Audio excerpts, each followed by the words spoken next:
E aí, pessoal, tudo bem? Eu queria dar as boas-vindas para vocês para mais um episódio do nosso podcast. Hoje é um dia especial. A gente está aqui com uma pessoa que eu já conheço há vários anos, é um convidado incrível, tem muita história para contar e eu acho que ele tem uma experiência muito bacana. Eu estou falando aqui do Billy Garcia. O Billy, ele é um verdadeiro mestre aí da junção aí das áreas de ciências humanas e exatas.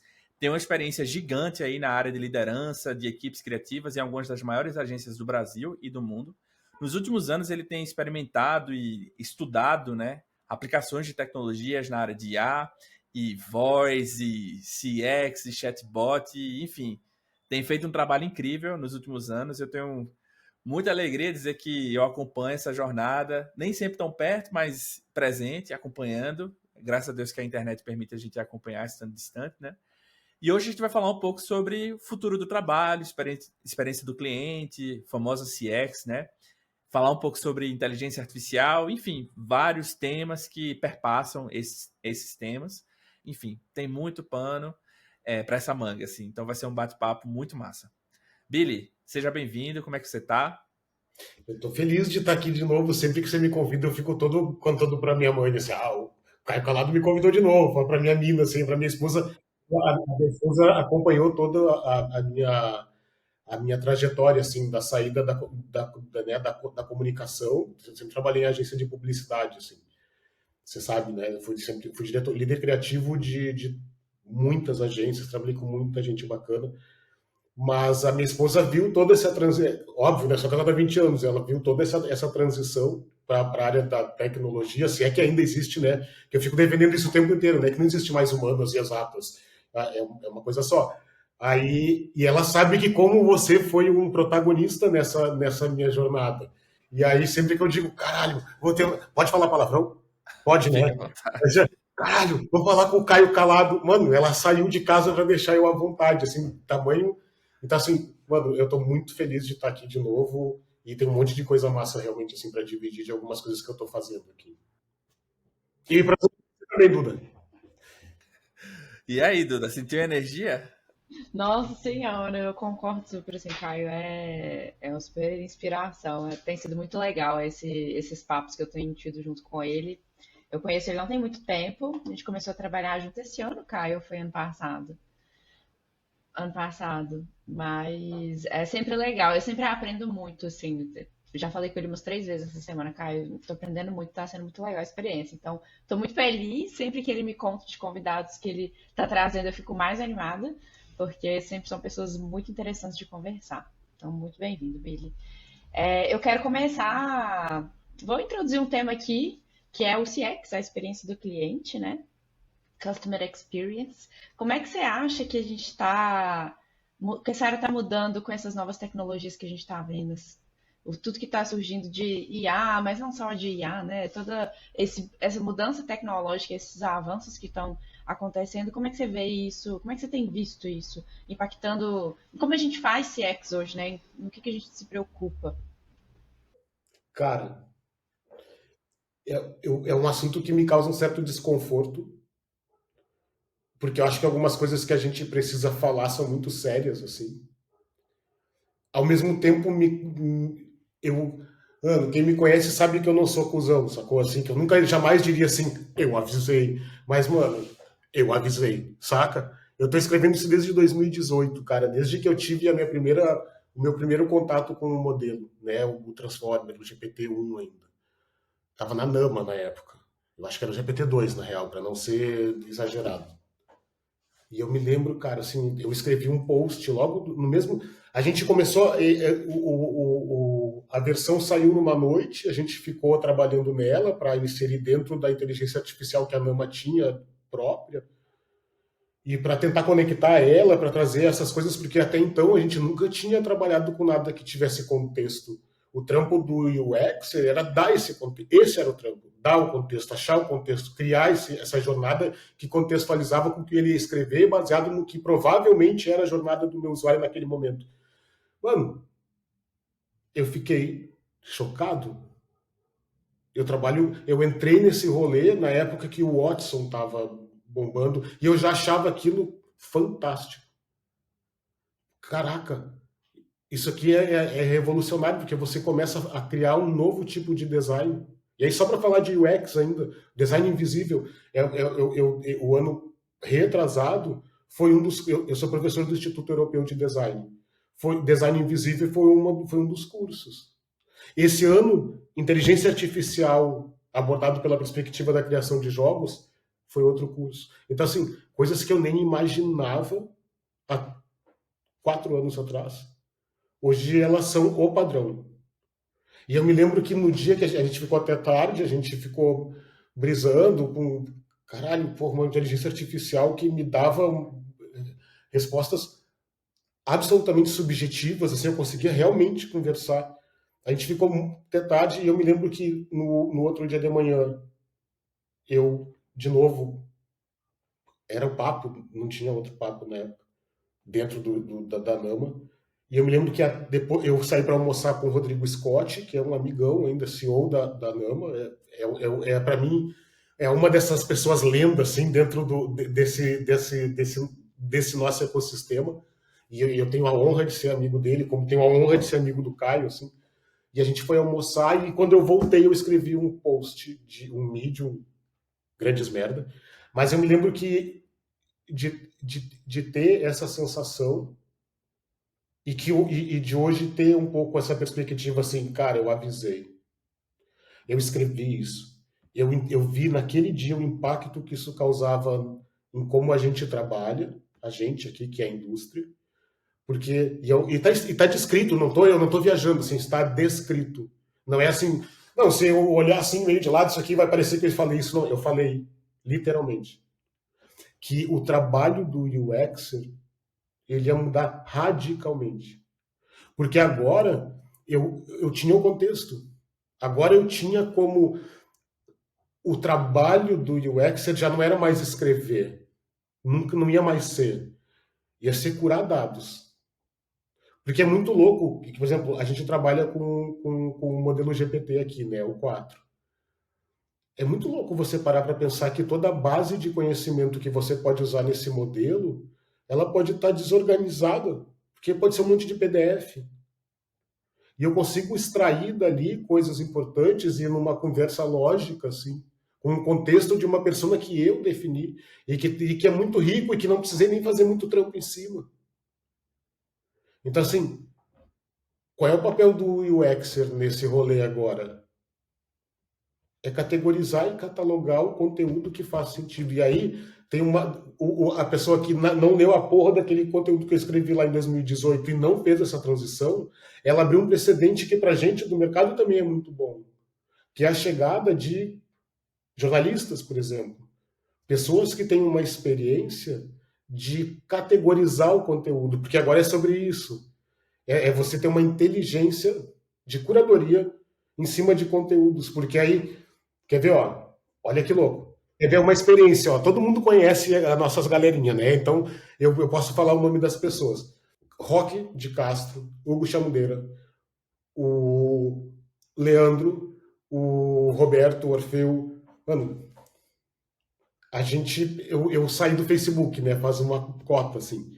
E quando eu saí, como eu estava falando para vocês ali em off, eu saí e eu baixei o meu conteúdo. Eu sabia que aquilo ali em algum momento, embora desorganizado para aquela época, eu também escrevi isso nos artigos, que era muito dos conteúdos que hoje estão desorganizados, eles vão estar organizados em algum momento, porque o nosso processo de entendimento dele muda.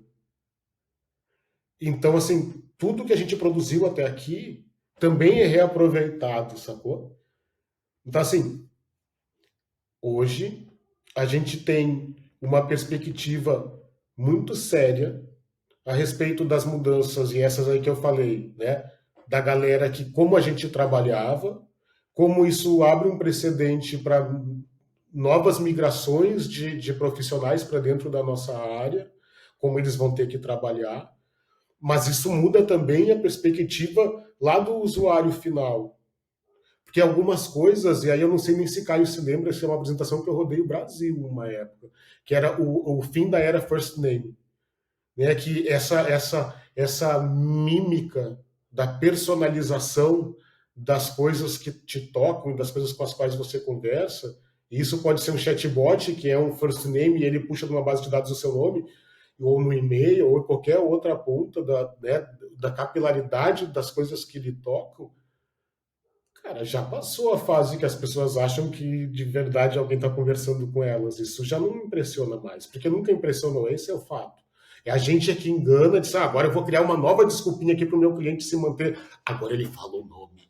Cara, isso não tem impacto. Isso é uma mímica.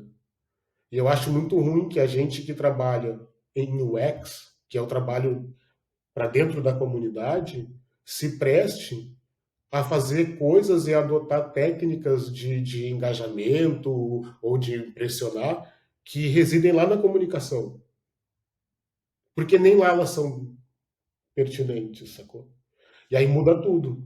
Agora, olha que louco. A gente está fazendo um projeto, eu tenho uma. Agora, eu estava trabalhando na Adventures, né, até o final do ano. Eu saí, montei um coletivo de pessoas muito foda de IA, e a gente está trabalhando com o Core de IA, fazendo automação, AAA, né, uma agência de automação por inteligência artificial, que a gente entrega as paradas que, cara, o marketing digital, ele sonhava, e aí ele viu o chatbot, ele chegou mais perto de solucionar, que é um pouco sair do first name e conseguir atuar em escala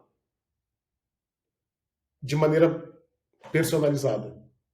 Então, hoje a gente está fazendo um projeto que a gente usa o chat GPT, o Zapier, e a gente recebe orçamentos por e-mail, fez um webhook dentro de um estoque, dentro de um sistema de emissão de notas, e, cara, a gente nem abre o Gmail lá do cliente, ele recebe o orçamento, o chat GPT faz uma leitura do e-mail para tentar extrair ali quais são os produtos, aí a gente vai no sistema, manda o orçamento, se o cara tiver alguma dúvida a respeito do orçamento, a gente recebe e mantém dentro de uma conversa de contexto, conversacional, e fecha o deal. Assim, coisas que a gente sonhava, hoje são possíveis assim muito rapidamente. E aí eu volto ali, só porque eu saí do assunto, mas que eu queria falar assim, eu queria até que você me convidasse para falar no Bots Brasil, que essa galerinha que eu falei, a gente está fazendo o quê? Quando eu saí do Facebook, eu baixei os meus dados pessoais, todos os JSON. E a gente está botando, alimentando uma base de informações dentro do GPT para criar uma experiência de uso em cima da minha persona. E aí é muito louco, assim, porque por que eu estou falando isso? Porque, de novo, mesmo eu, né? Quem sou eu? Mas assim, mesmo a gente que está habituado a lidar e categorizar dados, mais ou menos, né? Porque o UX que a gente fazia estava, de novo, muito na jornada de antever o que o cara ia falar dentro do contexto do que ele ia resolver, e aí criava essa jornada. Né? Então a gente escrevia de fato as falas. Agora, além de não ser mais isso, né, além de a gente precisar fazer essa curadoria de conteúdo, me parece que mesmo essa curadoria de conteúdo ela é inédita para a gente. E por que eu falo isso? Agora que eu comecei a fazer com o Facebook, olha que louco. Eu tenho ali um JSON de todos os locais pelos quais eu passei durante 9 anos. Eu tenho o horário, eu tenho o que eu falei, eu tenho todos os comentários, todos tudo JSON separados, organizados, com timestamp. Todas as coisas que eu troquei ideia no 1 para 1 ali, nas mensagens privadas, isso virou informação útil. Então, assim, que era uma outra coisa que eu tinha falado, só para complementar aqui, mesmo informações que estavam supostamente desorganizadas, o modelo novo que apareceu consegue usar elas de maneira porque você toca os PDF lá para dentro. Então, assim, cara, é uma mudança que parece simples, mas ela mudou toda a cadeia de como faz, de como consome, do tipo de coisa que resolve, e não tem ninguém quase explorando isso do ponto de vista comercial, as ganha, assim, e a gente está fazendo isso. Desculpe que eu falei um monte de coisa e não falei nada, assim, mas, cara, eu também não estou aqui para ensinar nada, né? Quem me dera saber. Na verdade, você tocou em assuntos, e aí eu até fiz algumas anotações aqui para perguntar. Não sei se vai dar para perguntar todas, mas vê. Você falou um ponto fundamental em toda a experiência, né? A gente perguntou sobre CX, você trouxe sobre UX, mas nos dois cenários, o contexto é uma coisa importantíssima. Tipo, é, a gente acha que pessoas que trabalham com design, né, a gente cria experiência, mas na verdade a gente projeta. E essa projeção, ela depende de um contexto. Cada pessoa em si, ela vai ter a sua experiência, né? Mas o contexto que ela vai ter, a experiência dela de vida, o momento que ela tá, etc., tudo isso vai influenciar na experiência, né? E aí você foi passando por temas, assim, diferentes que tem tudo a ver, ó. Você falou que o trabalho de UX mudou radicalmente. Você falou a parte de curar e catalogar, Categorizar. categorizar. Eu botei catalogar, é uma palavra difícil para É a mim. mesma coisa, né? Você também falou um pouco sobre APIs cognitivas e falou do Scott, né? Eu lembro uma vez que eu troquei uma ideia com ele. Inclusive, acho que foi a primeira pessoa que me introduziu essa ideia de, cara, a gente hoje vai ter APIs que conversam, tipo, elas pensam, refletem. E era Cara, isso, o GPT. eu tive a honra de trabalhar. Eu sou um Nama Boy até hoje. Eu passei por diversas empresas, mas eu tenho a Nama na minha alma. Assim, todas as pessoas que passaram pela Nama têm essa cultura. Cara, o que a gente viu e da perspectiva de um ex-funcionário, porque lá ninguém é meio funcionário, tem uma cultura que ninguém fez e ela é muito forte. Que é uma coisa meio da cara lá do Scott mesmo, saca? Mas a gente conseguiu antever muita coisa, cara. E até entendo que eles sejam tão fechados, assim, até uma caixa preta a Nama, né? Ninguém sabe nada do que acontece lá dentro. Então, mano, essa perspectiva, tudo que está acontecendo, a gente já anteviu no GPT-2. E se você pegar todas as coisas que eu tenho falado, e você sabe, eu passo o tempo inteiro falando em podcast e coisas do gênero, eu estou muito mais preocupado hoje em dia do que feliz com essas mudanças todas. E o que é que te preocupa? Cara, e aí eu estou falando especialmente de generativo e do ponto de vista de uma pessoa que trabalha com conversacional há muitos anos, né? Você acompanha? Eu acho que a gente chegou num ponto de ferramenta cognitiva que eu como... E aí eu estou sendo bem muito honesto e reconhecendo que tem um certo egoísmo assim na minha preocupação, tá? Eu tenho uma filha de 8 anos, tá? Se você pega alguns episódios que aconteceram de confusão entre o que era real e o que não era, o que era uma foto, o que era um texto, e mesmo que logo ali tenha sido comprovado que não era, e que isso não tem mal nenhum. Mas, mano, você já parou para pensar? Eu venho das ideias, né? Eu venho da comunicação. E você sabe que eu desenho as minhas ideias, eu rabisco as coisas, né? Então, assim, se por um lado a síndrome da folha em branco acabou, né? A gente já parte de coisas, porque você consegue manifestar muito rapidamente uma coisa que era impossível antes, né? Um texto, uma imagem, um vídeo que manifeste uma ideia, isso é novo.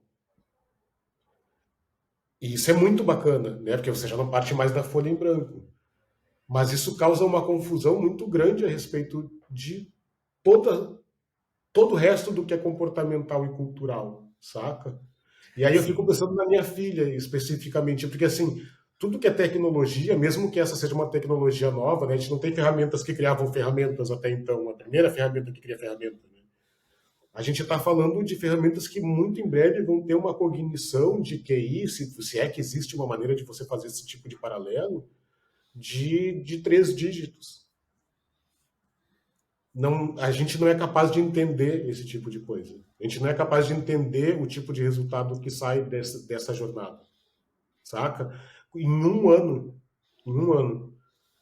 E aí eu tô falando em um ano porque eu tô sendo, de novo, não quero implicar em ser exagerado, mas de meses, em pouquíssimos meses, coisas que eram impossíveis de serem feitas, como eu receber para um cliente meu dizer e poder fazer com 2 APIs conectadas que você não precisa mais abrir e-mail. Ele vai receber os orçamentos, vai responder dentro do contexto, numa persona que você quiser, e ele já fecha o deal e você nem abriu o Gmail. Isso aí não existia, mano. Você sabe disso. O que o chatbot fazia era esquentar lead dentro do marketing. Agora ele fecha um deal. E não é em qualquer canal. No telefone, inclusive. E a gente está fazendo tudo isso aqui. Então, assim, Em poucos meses isso foi possível. E aí eu volto lá naquele artigo que eu falei que eu escrevi depois de ter almoçado com o Scott num restaurante caríssimo e péssimo. Que era o quê? A gente vai olhar para trás e não vai reconhecer algumas coisas muito rapidamente. E essa confusão, ela se dá de diversas maneiras. É o ciclo de hype também aí, né? A gente vai ter uma superutilização, a gente vai subutilizar e a métrica da média disso só que até a gente chegar aí, a minha filha já entrou no mercado de trabalho. A minha filha, se tiver 10 anos de confusão, fudeu a vida toda dela, mano. Porque com 18 anos, com 16 anos, com 17 anos, com 15 anos, ela já está se preparando para entrar num mundo que é competitivo, que é globalizado. Então, assim, mano, sem noção de como usa isso. Mano, você sabe que eu trabalhei já em campanha política, né? Mano, é 2023, eu já fui procurado agora por um cara que vai concorrer a prefeito para fazer deepfake. Mano, anos antes. Então, assim, cara, a gente tem um problema muito sério para lidar, que é a inteligência artificial. Eu acho que, como é a ferramenta que a gente utiliza em larga escala, eu acho que parte da responsabilidade das coisas que a gente cria também precisa ser discutida pela gente. Eu tiro emprego pra cacete, por isso que, como você sabe, eu dou curso de graça pra cacete. Pra fazer o curso do livro. Esse ponto que você trouxe é bem interessante, porque, assim, dá pra gente ir para vários caminhos. Por exemplo, tem um livro de filosofia que é A Sociedade do Cansaço, do Byung, eu não sei pronunciar o nome dele, mas ele fala que hoje a gente vive num cansaço constante, né? E o motivo é porque a sociedade em si, ela está cada vez mais conectada. E estar conectado, atento, acompanhando o que está acontecendo no mundo, é muita informação. É o tempo inteiro surgindo coisas. E aí, assim, tô dando uma mega resumida no livro, mas o cerne é que acompanhar tudo isso é cansativo, cansa até a alma e gera o esgotamento, que a gente nem percebe, mas o tempo inteiro a gente tá esgotado, né? E aí, realmente, para quem tá vindo para esse número, para esse novo mundo, né? Admirável mundo novo, é um momento, é um ponto de inflexão muito grande. Mas ao mesmo tempo é uma coisa nova, pra gente é estranheza. Acho que isso deve ser cíclicos, né? Acho só que o caso do ChatGPT deve ser uma escala muito maior. E aí também tem uma outra abordagem, né? Tipo assim, bem, se não é só tecnologia, o que é que eu posso desenvolver as pessoas para elas se darem bem, assim, na vida, independente. E aí tem um livro do cara que criou o conceito do inteligência emocional, que é do Daniel Goleman. O nome do livro é O Foco Triplo. Eu tenho esse livro aqui em casa.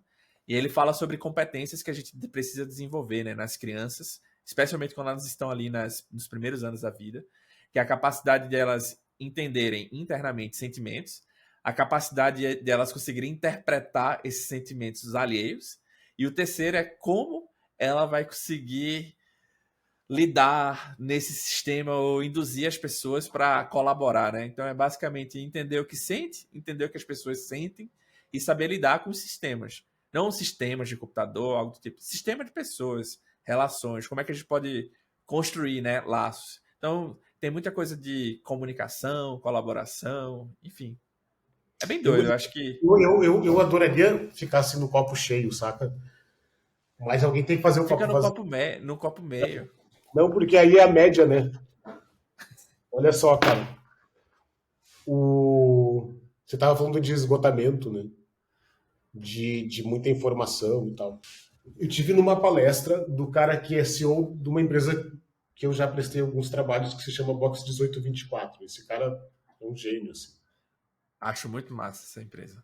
Eu acompanho desde aquele vídeo Todo Mundo Quer Ser Jovem, o IAL, acho que é Assim, eles faziam, assim. todo ano, eles faziam um videozinho em design, assim. E eu me lembro, cara, que muitos anos antes do evento Trump, por consequência, muitos anos antes do evento Bolsonaro. Eu me lembro de uma palestra onde se falava o seguinte, que no momento que... E tudo aconteceu, assim. No momento que a gente começasse a tratar a política como um meme, de achar engraçado o fascismo, de achar engraçado o que é onde a gente ia perder. Porque, e aí o nome deve ter rastro na internet, meme política. Tá? É o nome da apresentação. E a falta de seriedade com que a gente tratava assuntos que eram profundamente sérios, impactantes, era que ia levar a gente para o buraco olhando para o abismo. Dito e feito. Eu me lembro que nessa mesma palestra falava a respeito da consequência disso e desse nosso cansaço a respeito de todas essas coisas que acontecem, porque assim, nada mudou. Só que a gente recebe mais impacto dessas coisas porque a gente está conectado nelas. Antes a gente estava conectado pela carta e pelo telefone, por uma TV, ou por uma diferença de delay de anos de um filme que saiu em qualquer outro lugar do mundo para o Brasil. Sacou? Não existe mais isso. Então, assim, você está sendo bombardeado pelas coisas que acontecem, mas elas já aconteciam da mesma maneira. É sempre uma perspectiva sua. Ponto. A gente está cansado, porque tem essa conexão, e eu me lembro, e aí, fazendo esse comparativo, eu me lembro que nessa apresentação falava a respeito da alienação. Que, pelo cansaço, a gente ia ter repulsa pela informação. E que isso ia nos levar para bolhas cada vez mais grossas, assim, e difíceis de sair depois. Então, é para onde a gente está indo. A inteligência, e é por isso que eu tenho todos esses concerns assim, com inteligência artificial, porque para a gente é uma ferramenta fantástica. Mas justamente a gente que trabalha com esse tipo de coisa, que viu essa aceleração muito grande da tecnologia em poucos meses, a ponto de a gente estar discutindo, mano, a lei de Moore mudou. A lei de Moore mudou. E aí eu não vejo ninguém falando como isso impacta na quantidade de anos que vai levar uma fatia geracional para outra. Vai continuar levando 10 anos, 20, não vai mais. Então, assim, cara, não é mais sobre tecnologia, não é mais mesmo. Tinha aquele ciclo, né? A gente cria uma tecnologia que acelera uma nova necessidade e a gente cria uma tecnologia... É sempre sobre o ser humano, é sempre sobre a nossa necessidade. E isso não está mais funcionando assim. O tempo de decisão das coisas mudou.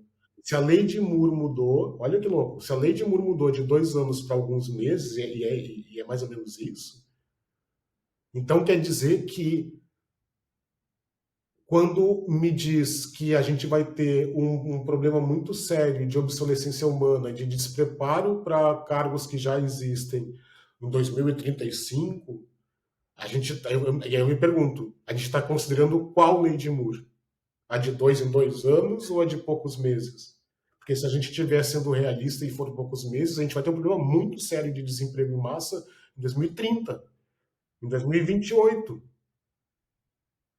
Eu realmente, hoje eu posso dizer para o meu cliente assim, cara, você não precisa ter ninguém respondendo e-mail, eu fecho o deal por e-mail. Emprego, cara. Não, eu não estou...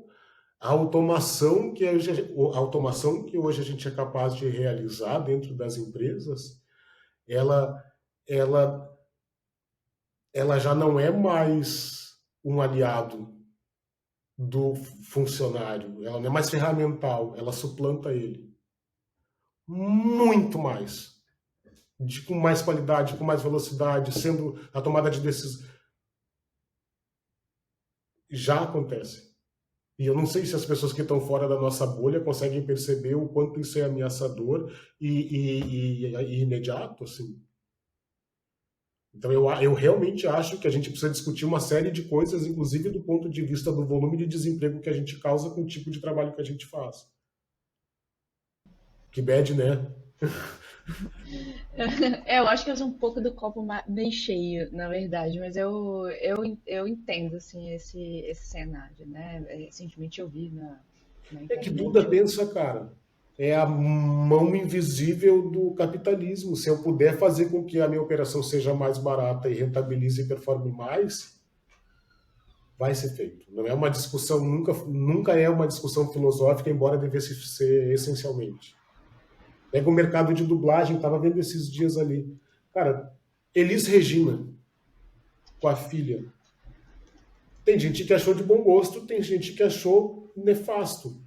Uhum. Eu achei nefasto. Estava conversando hoje num grupo de alunos de um curso meu. As pessoas, ai, que lindo, que poético. Cara, eu não me lembro de ter tido essa discussão com alguém sobre a propaganda, sobre a ética daquela propaganda, tá usando uma pessoa que fez uma música que foi utilizada absolutamente ao contrário do que ela acreditava, daquela pessoa. Quem sou eu para discutir as posições dela? Era aquela. Isso começa a levantar questões assim, tá? O meu legado, ele virou um produto porque eu consigo estar vivo durante muito tempo. Caio Calado já viu o projeto que eu tenho com o Raul Seixas, que a gente fez o algoritmo de voz do Raul Seixas. E aí eu estou escrevendo texto de coisas a respeito de acontecimentos que aconteceram depois da morte dele e que ele estava falando a respeito. E aí tudo bem, porque até aí tem um fator. Mas quando eu comecei a escrever prompt, dizendo agora você clica nesse botão, eu que não gosto do artista, eu me senti desrespeitando um legado. Mano, como assim escrever pro cara que morreu, que era um poeta, independente do meu gosto musical, clique um botão, cara. Cara, Como é que é isso? Me conta, que eu agora fiquei a gente fez um curiosa. algoritmo de voz para uma rede de streaming, onde você falava com ele e ele, naquele pique é o filme do Elvis Presley, assim, ele contava uma história que introduzia ao contexto de como a música foi criada e você tocava na rede essa de streaming. Que a gente fez com a Jojo Todinho lá. E eu então talvez tá, eu venho da comunicação, eu sou miçangueiro, eu levei a sério demais a coisa, mas é desrespeitoso com o legado de alguém. É, no futuro a gente vai marcar lá na identidade, né? Tipo, doador de órgão, doador de Isso aí, imagem. cara, isso não é, isso é um fato.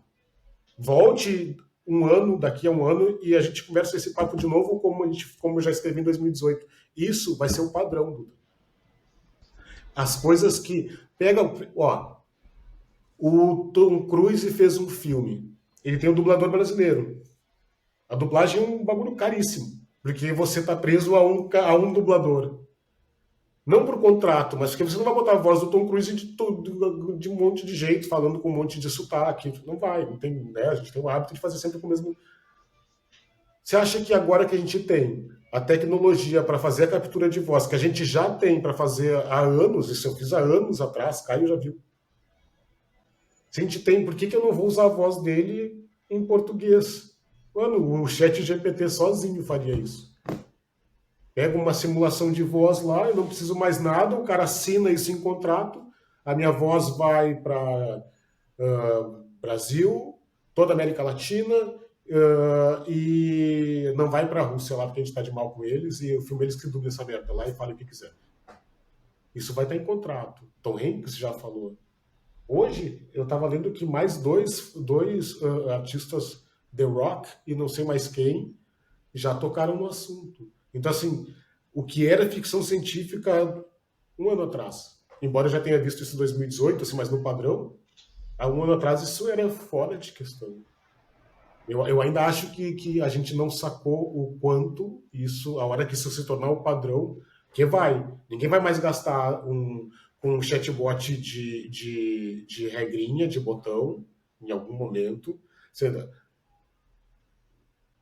genérico e todo generalizar é sempre uma coisa muito estúpida, assim, mas eu estou dizendo, vai envelhecer, algumas soluções vão envelhecer muito mais rápido do que elas estavam programadas para envelhecer, em função de hoje a gente ter uma tecnologia que faz tudo o que a gente fazia antes sofrendo nesse sentido, sabe?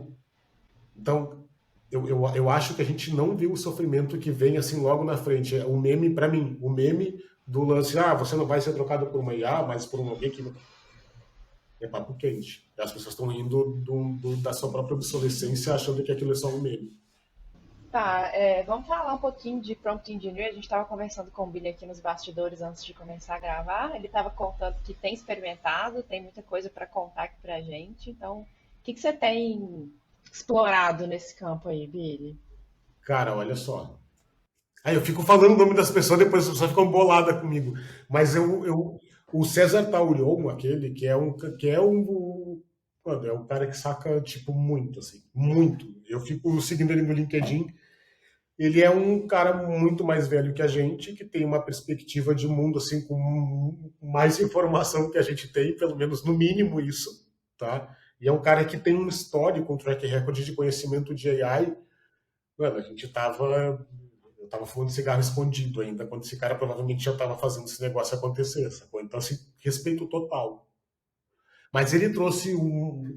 E, mano, eu não sei, alguém escreve pra ele, porque todo dia, toda hora, o maluco escreve uns bagulho muito grande, muito profundo, assim. E eu tenho o hábito de contrapor algumas coisas ali, porque, porque eu acho que algumas coisas que a gente parte como precedente, e muito do que a gente faz aqui, eu acho que reside também, né, nisso, assim, de entender o mundo de uma perspectiva nova mesmo, assim, sacou? Tem um monte de coisa que eu entendo que é a experiência anterior, mas eu acho que o mundo mudou pra caralho, assim. Então, algumas perspectivas precisam também ser. Depois procurem. Eu sou um cara. Eu tive a minha vida criativa foi criada em cima de um conceito criado por um cara chamado Bruce Mal. Tem até um Bots Brasil que eu uso o processo do Bruce Mal para trabalho, assim, e até hoje, saca? Que é um processo meio maluco, assim, meio alma livre, mas que se propõe a experimentar coisas com a inocência de quem ignora alguns precedentes. Porque você chega a conclusões que podem até ser a mesma, mas a jornada sempre vai ser uma brisa, sacou? E via de regra você chega a conclusões diferentes também. Então eu sempre tive essa perspectiva aí. E aí ele estava falando uma coisa e eu vejo isso ser repetido demais, assim, que é o ranço que as pessoas têm quando a gente começa a falar de prompt engineering, ou do prompt engineer, que é, a grosso, assim, de fato, o, a skill de você saber escrever prompts para essas plataformas que hoje são orientadas a prompts e todas elas são, né? Basicamente, você descreve coisas. E, e é um fato, né? Não dá para negar. Existe um ranço nisso. Ai, você sabe escrever prompt, agora vira programador. Eu acho que sim. E aí ele escreveu um texto gigante, muito em cima desse tema, com essa abordagem, que eu acho ela bem inocente, para ser sincero. Até escrevi um monte de coisa assim, dizendo assim, bem taquipinho, saca? Bem inocente isso. Por quê? Porque, cara, vamos falar de low code, de no code, de code, vamos falar a respeito, vamos esquecer isso. Mas vamos falar de democratização, tá? Mano, antes programar, cara, eu tenho 50 anos. Eu vi assembly, saca? Programar sempre foi uma coisa que é tipo. E eu entrei nessa por causa disso, juro, tá? Porque, cara, era tipo jogar xadrez, mano. Você é o inteligente do rolê. Você programa, saca? Você é programador. Além de ganhar grana, onde tem uma possibilidade de ganhar grana sem ser muito esperto em outras coisas, mano, você é gênio. Seus primos viram um lixo perto de você, porque da família você é o mais pica se você começa a estudar jovem programação. Tá? É tipo jogar xadrez. Aí era uma coisa inalcançável. Você precisava ter um computador, você precisava ter. Na época não tinha internet, né? Depois teve internet, que era um bagulho que a gente botava assim no telefone. Mas, cara, você precisava, no mínimo, ser classe média alta para ter a aproximação, a possibilidade de fazer um curso de COBOL, de aprender e sair na frente da galera. Logo depois, e isso é um evento moderno, sim, a gente começou a criar blocos de funções. E aí, em algum momento, você podia até programar, mas tinha coisa que são funções que já estavam prontas, que eram Node já. Isso facilitou o trabalho do programador. Só que o próximo passo foi ser no code. E aí ele possibilitou que outras pessoas democratizou a possibilidade de você manifestar coisas digitais. O próximo passo da democratização da coisa é você simplesmente descrever. É a jornada normal. Então, sim, quer ver? Olha só que louco. Eu sou obsessivo, assim, por tudo, tá? Tipo, eu vou ler um negócio, aí eu leio 20 livros daquilo e não duro muito. Fico doente, fico com febre, sabe? Eu peguei para analisar um monte de. E eu até vou botar isso deve ser uma brisa de botar no chat GPT. Obrigado pela ideia. Olha só, imagina o seguinte: eu peguei um monte de prompts. Um monte também não, mas eu peguei os 10 prompts que bastou para eu chegar na conclusão.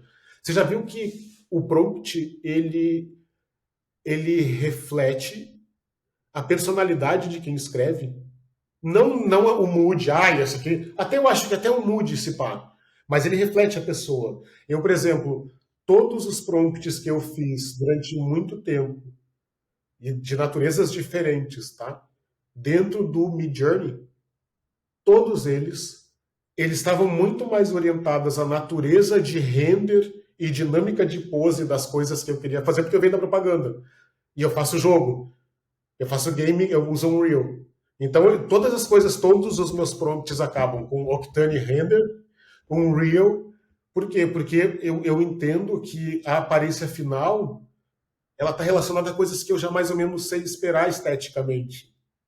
Então, todas as meus prompts, eles têm essa natureza de que eu estou muito preocupado com as questões técnicas, porque eu entendo, e aí minha cabeça, né? Posso estar errado, né? A minha perspectiva, que como eu ainda não tenho a possibilidade de ter uma certa estabilidade da imagem que eu gero, né? De repetir elas, então que eu garanta isso no tipo de render, na natureza de cor, que é o que eu vou conseguir extrair dali, e esse é o mix match que eu mantenho a padronagem, não no que está representando, mas no mood da imagem. E o mood da imagem, ele vem do tipo de render que eu costumo fazer nas outras coisas que eu faço.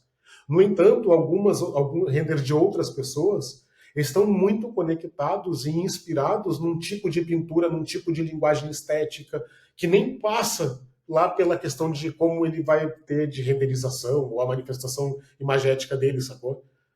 Algumas pessoas simplesmente vão dizer. Então, assim, o tipo de artista que você. Cara, tem os artistas óbvios, né? E aí, gosto artístico que se foda, né? Não vamos entrar nesse mérito.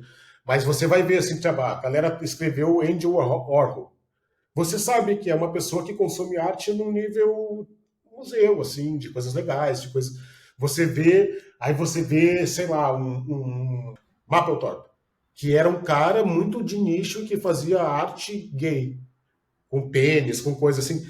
Quando, independente, né, do mérito do que você está procurando, você já vê que tem uma profundidade em outra coisa. Você vê que aquela pessoa ali tem, dentro daquela área, dentro daquele tema, pelo menos, um outro nível. Então, assim, é um fato. O que você escreve, ele é quase o print que você deixa, e alguns designers deixam, acreditem, nas peças que você criou lá no Photoshop.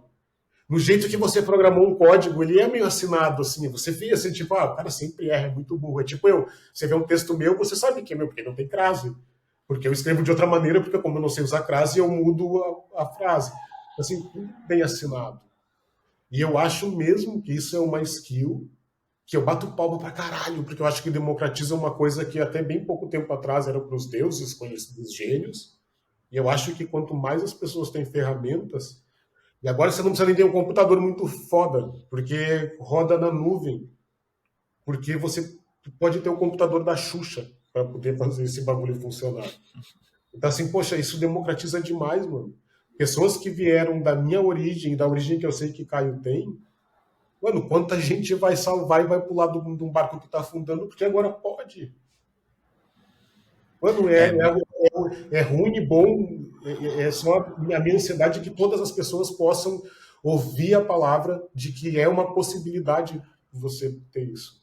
ou se a gente fosse somar um negativo com um positivo agora, então tá aí no meio termo, tá no copo meio. Não, total, cara, total. Aqui o meu medo é que a gente, historicamente, usa as coisas do jeito errado antes de começar a utilizar do jeito bom. E eu tenho uma filha que vai pegar esse tempo de caos, assim. E tudo bem, faz parte, é histórico, né? O mundo muda. Mas é, para um pai, assim, é um pouco. Te deixa pensando, pelo menos, e te abre o precedente para discutir coisas, e elas estão sendo discutidas. É, pensando mesmo nessa diferença, né, de geracional mesmo. Hoje já é difícil a gente lidar com algumas crianças. O meu marido ele tem duas irmãs mais novas e elas não conseguem ficar sentadas para assistir um filme inteiro com a gente, assim, é muito difícil. Coisa que na nossa época a gente assistia dois, três, quatro, quando você era criança, ficava lá na frente, via Disney e qualquer outros filmes. Então é muito esses shorts, essas coisas que estão muito rápidas, que É elas isso perdem aí, muita cara. É isso atenção. aí. Você consome tudo em pequenas porções e a gente está se desabituando dos banquetes, e os banquetes são fantásticos, sabe? Sim. A gente está se habituando a uma vida de Big Mac. Acho que essa democratização tem muito disso, né? Eu pensei mais para trás, assim, como que o computador, né, o seu acesso à tecnologia, ele é quase que uma alfabetização mesmo, né? Se você não tem acesso a isso a sua vida inteira, você vai ter mais dificuldade de conseguir apreender alguma coisa, até mesmo fazer uma busca no Google, que hoje todo mundo faz, é diferente de uma pessoa que já teve acesso desde sempre, com uma pessoa que está começando a ter acesso agora, elas buscam diferente no Google. Imagina no chat GPT, né? E como que essa democratização de agora está mais, todo mundo está conseguindo ter mais acesso, talvez a gente consiga nivelar mais esse tipo de alfabetização digital, talvez tecnológica, sem contar que uma das coisas que eu gosto muito do GPT, e eu acho que vai vir com todas as outras tecnologias, eu espero que sim, é que ele democratiza mais ainda, né? Beleza, tem muita gente que ainda não tem acesso à internet, a gente sabe, mas a maioria tem, já tem pelo menos um smartphone. E, beleza, brasileiro falando inglês é muito pouca gente que consegue, mas você não precisa falar inglês para interagir com o ChatGPT. Você pode falar na sua língua e conseguir Isso é consumir forte demais. conteúdo do mundo inteiro. Então, Isso, isso para mim é muito legal. eu acho que essa vai ser uma das coisas que vai cair, assim, a língua. Que é uma coisa que historicamente é uma treta. Eu acho que a língua, em algum momento, de alguma maneira que agora eu não tenho conhecimento de como vai ser simplesmente pulado, assim, esse capítulo, mas eu acho que é uma das transformações mais, assim, tipo, que vão acontecer e muito em breve, saca? Eu até separei aqui que você estava falando de uma outra brisa, cara. Eu ia fazer um Poxa, comentário agora, mas eu ia dar um mega spoiler. poxa, Não, faça. não, não sei se vocês já viram Succession. Succession. Não, Então não. deixa pra lá. Não, até pra quem tá ouvindo ia ser ruim. Ah, É que eu tem dou um, spoiler, cara. tem um Ah, plot foda-se. na última temporada que é feito justamente com um assistente de tradução. Tem um rapaz que ele tá ouvindo uma conversa assim de lado, ele bota o celular assim como se ele tá falando. Aí, na verdade, é o assistente traduzindo a conversa da galera, ele olha assim, aí enfim, é um mega plot. Cara, tem duas coisas, assim, antes de falar sobre isso aqui. A primeira é que esse lance de a gente falar e tá falando em outra língua, isso já foi previsto, né, cara? Se você, por exemplo, em Miami é isso, né? As pessoas estão numa roda de conversa e uma fala em português, a outra em espanhol, uma em inglês e tudo na mesma roda. É muito uma visão do primeiro Blade Runner, né? Que as pessoas falavam uma língua que era uma mistura das línguas correntes mais importantes, assim. E aí, só para ainda pegando o gancho de Duda aí, cara, isso aqui é uma apresentação que você já viu, assim, ela é muito antiga minha. E isso aqui eu já tinha previsto. Eu acho que essa democratização que Duda falou, que vai estar no celular, e o ChatGPT já está indo para o celular e ele vai ter uma base local onde você vai poder utilizar ela, inclusive offline. Ou seja, é a morte da Siri, é a morte do rolê todo. Porque você vai usar uma inteligência artificial que é muito mais poderosa. E eu acho que é essa jornada aqui, ó, que eu sempre que é esse espectro conversacional que eu andava apresentando em tudo quanto era lugar ali, lembra, Caio? Que é o seguinte, em algum momento, e isso nem passa tanto tempo, ainda é num momento onde a gente media o tempo com décadas, né, as fatias geracionais com décadas, e eu sou desse tempo, que é aquela primeira fatia lá, aquela coluna ali, né, de uma pessoa falando com uma pessoa, de um homem falando com outro homem. Você ligava para as pessoas ligavam para as pessoas, e porque toda conversa precisava ser assíncrona.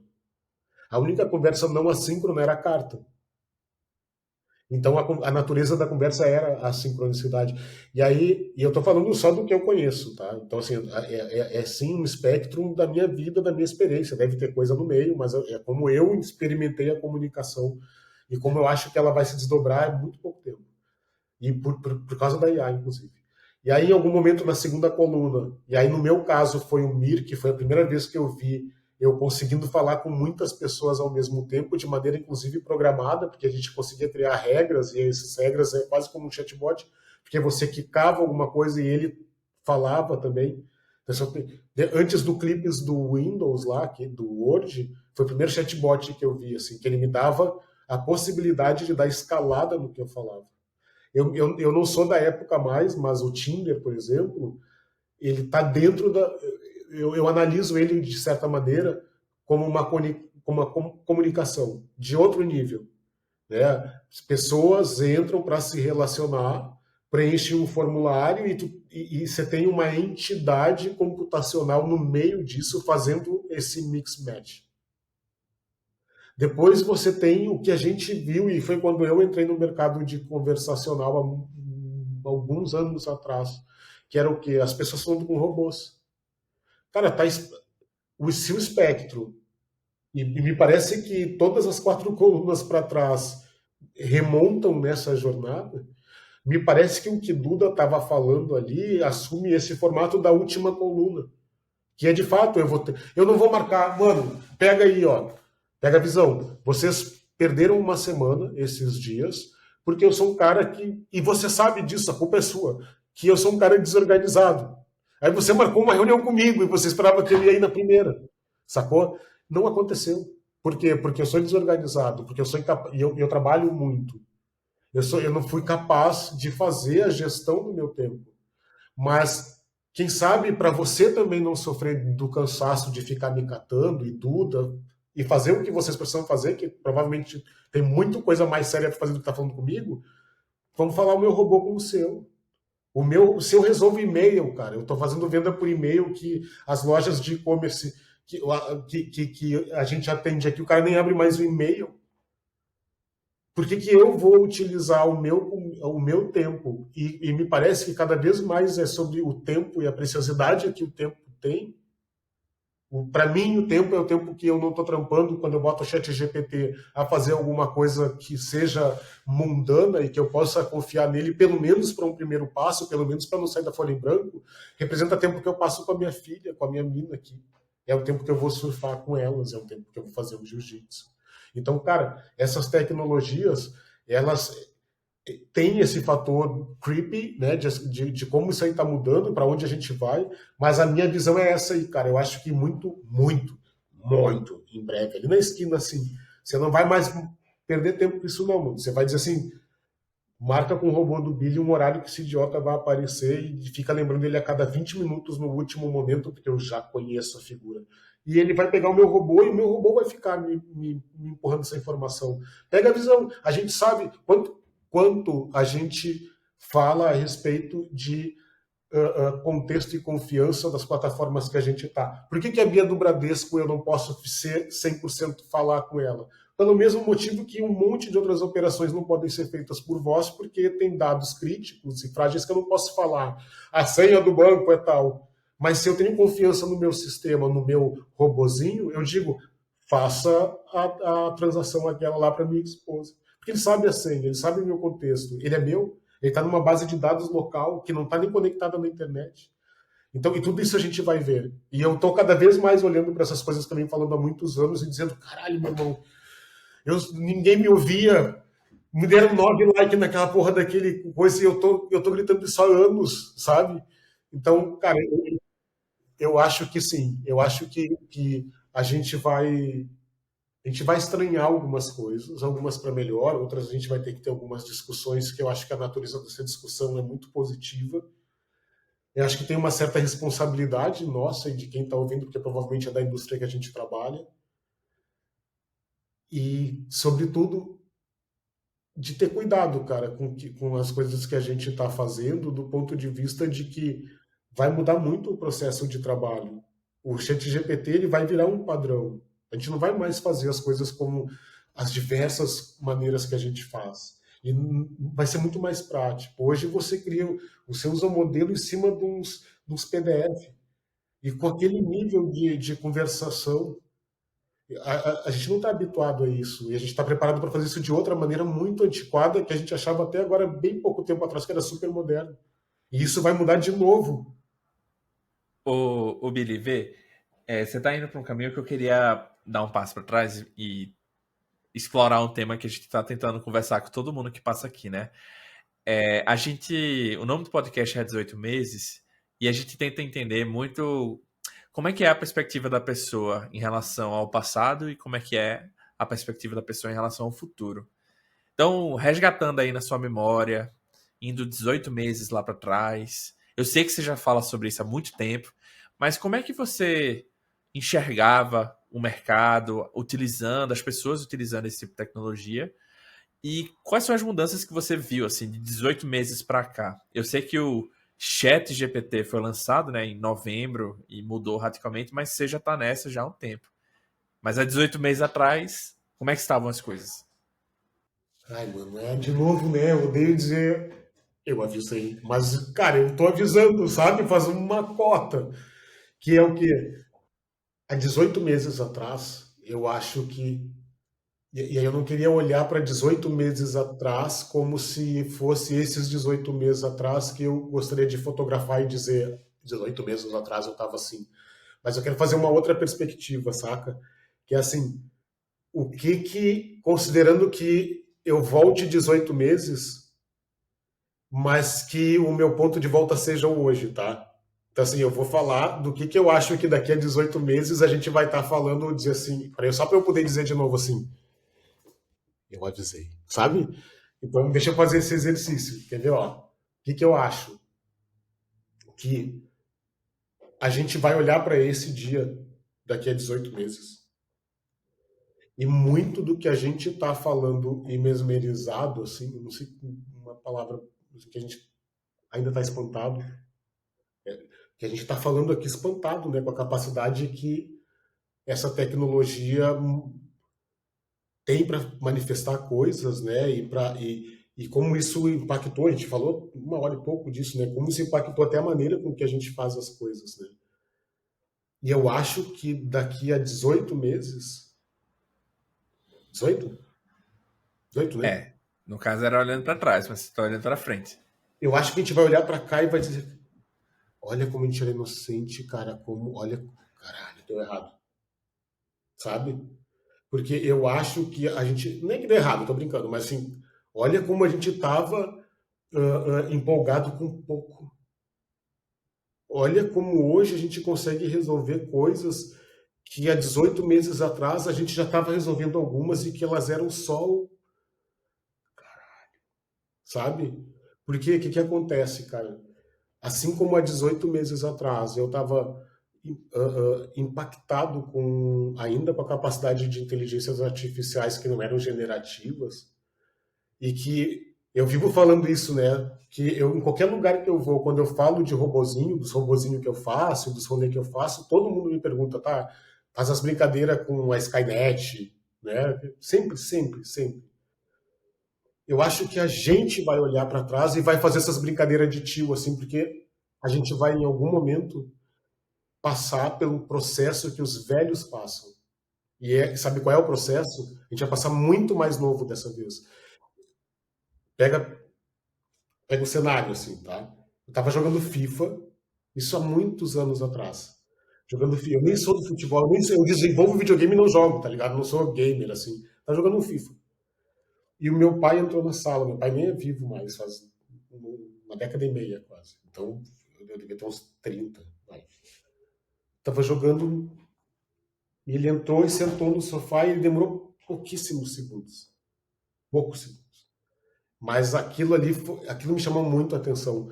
Porque por poucos segundos ele não conseguiu realizar que aquilo era um jogo. Para a cabeça dele, aquele nível de realidade, ele não era esperado.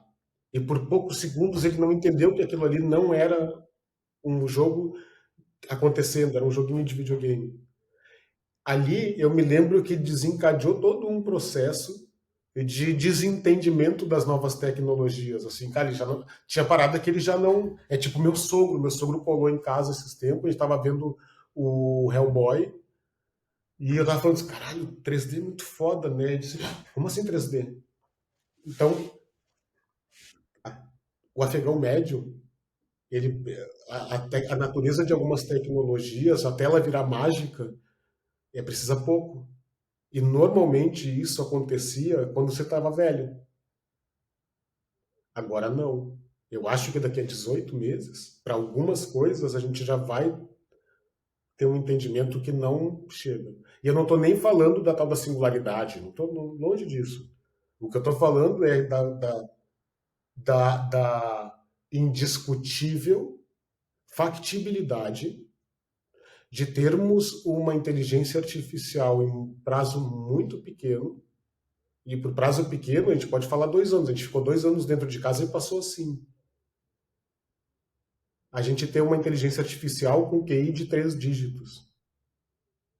E aí a gente não vai estar falando mais de fazer chatbot, de responder e-mail, de fazer música, de fazer imagenzinha.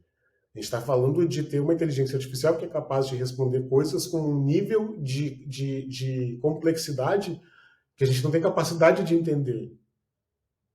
E essa é a ferramenta que a gente trabalha, esse é o nosso martelo. Porque é a base do que a gente trabalha. E eu acho, então assim, respondendo a sua pergunta, eu acho que daqui a 18 meses, pensando numa retrospectiva assim de como há 18 meses atrás a gente estava inocente de algumas coisas que hoje a gente está comentando como, ainda que surpresos, como uma coisa que é real, eu acho que essa mesma coisa, e aí eu não sei de que maneira, eu não sei com que impacto, e aí eu gostaria de ser chamado de novo daqui a 18 meses só para eu poder dizer assim, ó, eu avisei, saca? Que eu acho que a gente também vai estar falando muito mais surpreso dessa vez. Talvez eu de uma caverna sendo bombardeado por robôs, e vocês também. Mas eu acho, falando sério, eu acho que a gente vai estar falando daqui a 18 meses, como a gente estaria falando há 18 meses atrás, sobre o que a gente está falando agora, assim, caralho, cara, é ficção científica, né? Eu acho que a voz, eu acho que as pessoas não vão precisar mais traduzir, eu acho que o trabalho, não sei o quê. Eu acho que daqui a 18 meses a gente vai estar como há 18 meses atrás a gente estava vendido para esse tipo de situação e cenário. Não sei se eu viajei muito, mas eu acho que é isso, sabe? Até porque tempo, né, cara? Tempo é uma invenção humana, mano. O tempo, ele é linear, claro, mas ele tem outras interpretações que você me perguntar assim, como vai estar a colar, talvez o que antecede ou o que vai acontecer, talvez influa. É que nem aquele livro, aliás, um conto, que virou um filme fantástico, mas que não faz. Que também é muito, né, dizer, o livro é melhor, mas um conto, é um fato, ele é melhor, que é A Chegada, aquele filme das naves. Saca? Aquele filme não é sobre ET. Aquele filme ali é só o filme que é sobre ET, porque o conto é sobre a perspectiva de mostrar na prática que o tempo ele anda assim e não assim. Saca? E o conto consegue mostrar, tanto que no filme fala muito pouco sobre a questão da filha dela com câncer, que morreu e que depois ela casa com o pai da filha, Tá dando depois que ela spoiler, já ó, spoiler aí. Foda-se, cara. Foda-se, eu tô. Jura que eu não importo com isso.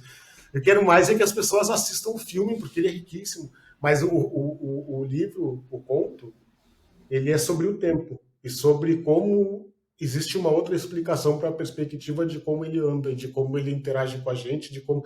Mano, pega ali o lance dos lasers lá, que ele se comporta de um jeito e quando a gente olha para ele se comporta de outro. O mundo é muito louco. Eu acho, você sabe disso. Eu não tô. Eu acho que a gente vive numa simulação. Eu não tenho a menor dúvida. Porque se eu fosse simular, eu ia viver essa vida aqui que eu vivo, mano. Tudo para mim é de mentira. Por isso que eu não me importo em me expor. Agora eu vou fazer um chatbot baseado no conteúdo de JSON dos meus dados que eu baixei de 9 anos do Facebook. Hiperexposição. Foda, vocês nem são de verdade, cara. Boa, fica aí então a dica do Billy, gente, A Chegada, o conto. Ô, Billy, a gente tá chegando pro final aqui, né? A gente abordou um tanto de assunto legal, mas eu não quero perder a oportunidade de te convidar para falar um pouquinho da frente AI, contar o que você faz, como que você tá colocando IA? Conta pra gente. Olha que louco. Nem vou apresentar material, eu tô todo mundo que vai ouvir esse troço aí mais ou menos me conhece, e aí eles procuram lá no LinkedIn e perguntam, assim. Mas olha que maneiro que eu fiz. Eu tô ficando velho, assim, e em vez de ter uma crise de meia-idade, eu preferi me libertar de algumas coisas. Se bem papo de velho de 50 anos, assim. Eu não quero nunca mais trabalhar para cuzão. Eu nunca mais quero trabalhar para uma empresa que não vá fazer com que o que eu faço tenha o mínimo de dignidade, o mínimo de relevância e pertinência dentro do mercado que eu me encaixo. Tem um jeito certo de fazer, que não tem pressão, que tem respeito. Eu dei toco essa semana num cliente nacional, sabe por quê? Porque na reunião o cara queria humilhar a gente, fazendo de conta que ele sabia. Eu não quero tratar ninguém mais assim. Eu não quero trabalhar com pessoas assim. E eu não quero que as pessoas que trabalham comigo sejam expostas a esse tipo de coisa. E aí, o que eu fiz? A gente montou uma cooperativa. É tipo uma DAO. Eu peguei as pessoas que passaram por cursos meus, ou de alguma maneira, seja como convidado, seja como aluno. Eu fiz vários cursos nos últimos anos, né, de UX criativo, principalmente, assim, de como criar campanhas, de como explorar o UX de fala para né, dentro do marketing, estava dentro dos campos de conhecimento meu. E aí eu juntei uma galera, cara, assim, tem uma galera que trabalha em outros lugares, que trabalha junto com a gente dentro dessa cooperativa como pesquisador, como guia, como desenvolvedor, como writer, como programador, no code. E aí, cara, uma galera que vocês conhecem do mercado, assim, que é muito boa, que como eu não pedi a permissão para comentar os nomes, aí eu vou me furtar, até por não ser deselegante, né? São pessoas que trabalham em outros lugares. Mas a gente está fazendo um monte de coisa maluquíssima, assim, cara. A gente está atendendo 5 clientes nacionais já, muito com um pouco de educação, alguns desenvolvendo projetos. A gente desenvolveu artefatos nossos de processo, de discovery, de onde usar a inteligência artificial. A gente tem Caio também conhece, assim, que eu sou obsessivo por criar canvas das coisas, né? Porque como a gente está fazendo algumas coisas que são essencialmente novas, eu me sinto na responsabilidade de mapear o que eu deixei para trás. Então, algumas coisas que a gente tem entendimento, eu crio canvas e compartilho eles para facilitar a jornada dos nossos colegas, assim. Porque, cara, Caio vem fazendo um trampo muito de formiguinha há muitos anos e inspira, assim, tudo que a gente faz aqui, cara, a gente libera. Então, a gente tem feito esses projetos de AI, tem uma tendência que surge fora do Brasil, e eu acho que todo mundo pode dar uma olhada, e é onde a gente está atuando muito, né, que são as AAA, que são agências de automação por inteligência artificial. Então, a gente acaba entregando um pouco do que o marketing digital se propõe a fazer, e que só não fazia pela incapacidade tecnológica, e ela tem agora, então a gente consegue fazer jornadas de UX orientadas por AI. Então é isso que a gente tem feito, tem trabalhado. Esses últimos 6 meses a gente dobrou 2 vezes a equipe. Então esse é um momento muito bacana, assim, de novo, quem não está conectado ao tema de inteligência artificial e que gostaria de mudar de área, eu acho que esse é um momento muito rico para isso. Então, aprenda inteligência artificial, estude inteligência artificial, existe uma democratização desse conhecimento. Então, hoje você não precisa nem saber programar, você não precisa ter uma máquina muito poderosa. Então, todo mundo que está me ouvindo aqui, que quer mudar de área, que vem do jornalismo, que vem do conteúdo, que vem do marketing, cara, venham, venham. Então, assim, hoje, aprender esse rolê de AI, ele dá uma possibilidade de você mudar de vida. Aconteceu comigo, muito em função, e todo mundo sabe disso, em função do Caio, que foi assistindo os vídeos dele, as paradas, que eu saí da comunicação e disse, cara, eu vou estudar 1 ano essa parada aqui, vendo os vídeos desse doido. E isso mudou minha vida. Então, assim, as coisas que a gente está falando aqui, eventualmente, podem tocar alguém. Então, isso é muito importante que a gente diga. É uma área que democratizou, é uma área que tem futuro, é um mercado muito bom de trabalho.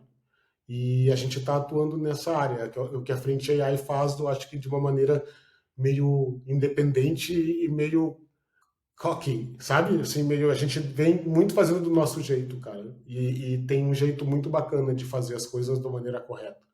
E é isso aí, cara. Muito obrigado por me convidar para todos os rolês aí, Caio. Sou muito seu fã. Bem, Billy, a gente está chegando aqui no fim do episódio. Eu queria saber. Deixa eu falar. Olha que louco isso. Mano, olha que louco. Por que que eu tô assustado? Vocês sabiam que o CEO da OpenAI, ele é sobrevivencialista? Vocês sabem o que que é sobrevivencialismo?